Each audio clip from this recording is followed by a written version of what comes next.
महाभारत में दो चरित्र हैं ऐसे जिनको बहुत कम गाया जाता है, लेकिन उनके चरित्र से बहुत सीखने को मिलता है। पहला कर्ण, दूसरा एकलव्य।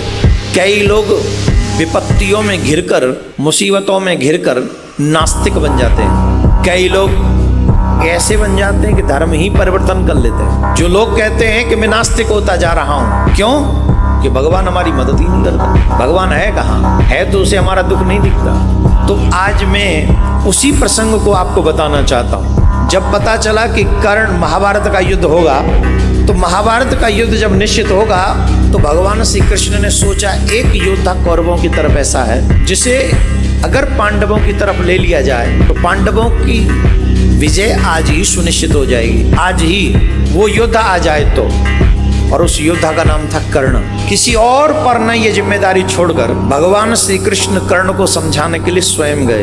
भगवान ये भी नहीं चाहते थे कि छोटे भाई के द्वारा, क्योंकि भगवान तो जानते ही थे किसका पुत्र है, इसलिए भगवान ये नहीं चाहते थे कि छोटे भाई के हाथ से ऐसा योद्धा मारा जाए। उससे बचने के लिए भी भगवान श्री कृष्ण कर्ण के पास में गए और कर्ण से कहा, कर्ण बहुत आदर करता था भगवान का, बहुत आदर करता था श्री कृष्ण का। तो कर्ण ने भगवान श्याम सुंदर को देखा, प्रणाम किया, आदर किया और कहा, हे माधव बताओ मैं आपकी क्या सेवा कर सकता हूँ। भगवान श्याम सुंदर ने कहा, कर्ण ये बात सुनिश्चित हो चुकी है कि युद्ध होगा और मैं ये नहीं चाहता हूं कि तुम युद्ध अधर्म की पक्ष की ओर से करो। ये जगत जानता है कि दुर्योधन अधर्म के साथ युद्ध कर रहा है और पांडव धर्म के साथ युद्ध कर रहे हैं। पांडवों के साथ धर्म है, कौरवों के साथ अधर्म है। तुम जैसे महान योद्धा को अधर्म का साथ नहीं देना चाहिए। तुम जैसे योद्धा को, महारथी को धर्म का साथ देना चाहिए। कर्ण ने कहा, माधव आप मेरे यहाँ पधारे, आपका स्वागत है, परंतु एक बात बताइए, मुझे इस समाज ने दिया क्या? जिस दुर्योधन को आप कह रहे हैं वो अधर्मी है, सच कहूं तो आज मेरे पास जो भी कुछ है वो दुर्योधन का ही दिया हुआ है। ये जो मान है, ये सम्मान है, ये जो राज्य है, मुझे सिर्फ दुर्योधन ने दिया है। मैं जानता हूं मैं राधेय नहीं हूं। लोग मुझे राधेय कहते हैं, पर मैं ये जानता हूं कि मेरा जन्म भी किसी क्षत्राणी के गर्भ से हुआ है। मैं ये जानता हूं कि मेरा जन्म भी किसी क्षत्राणी के गर्भ से हुआ है। मैं सूत पुत्र नहीं हूं, लेकिन मुझ जैसे बालक को जन्म लेते ही किसी माँ ने त्याग दिया तो इसमें मेरा दोष है? मेरा क्या दोष है? मेरा क्या दोष है? वो तो उस माँ का दोष है जिसने मुझे जन्म दिया। मुझे जन्म ही क्यों दिया?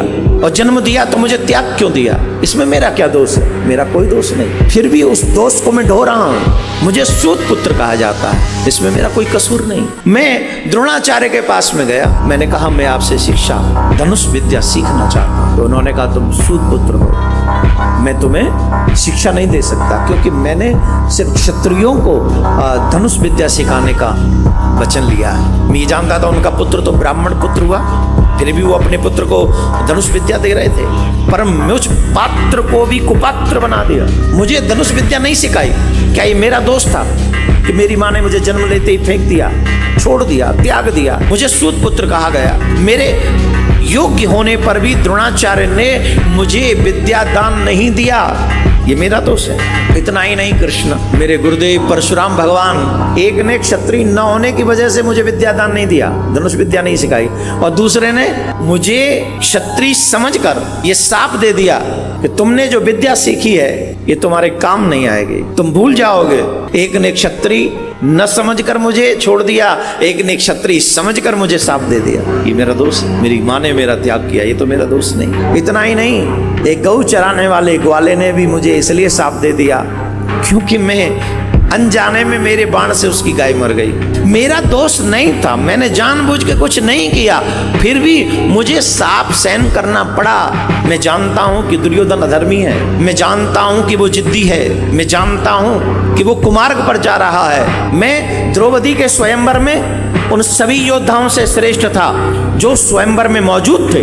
वे मत्स्य वेदन कर सकता था, उस मछली की आंख को मैं निशाना बना सकता था, लेकिन द्रौपदी ने भरी सभा में मुझे सूत पुत्र का, एक योद्धा का अपमान किया। ये बार बार अपमान सहा है कृष्ण मैंने।